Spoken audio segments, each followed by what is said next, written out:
November 6th, I started my retirement cruise with friends Perry Burgess and Andrew Graham.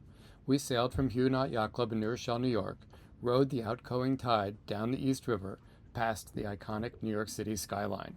Once out of New York Harbor, we turned south and sailed nonstop to Cape Canaveral, Florida, an 860-mile offshore passage.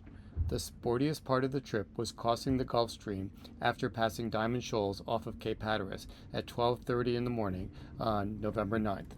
Luckily, the wind stayed light for 3 hours on each side of Hatteras, also known as the graveyard of the North Atlantic. We went around Hatteras under power on a calm sea with a bright moon. Since the forecast called for the wind to build to 20 with gusts to 30 after midnight, I set the main with a single reef once the breeze started to fill.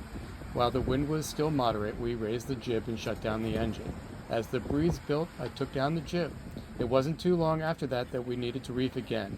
In the early morning darkness, we tucked in a second reef.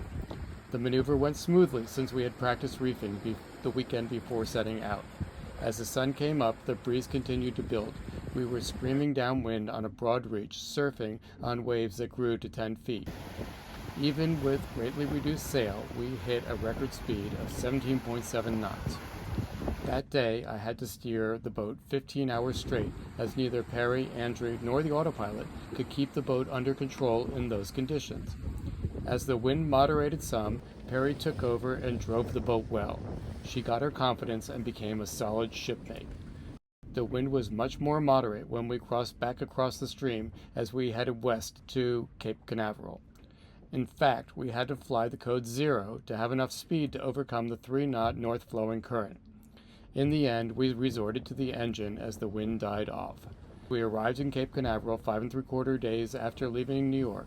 It was my first ocean passage on Soulmates, and she proved to be a great sea boat, and I look forward to many more broad reaches across broad oceans.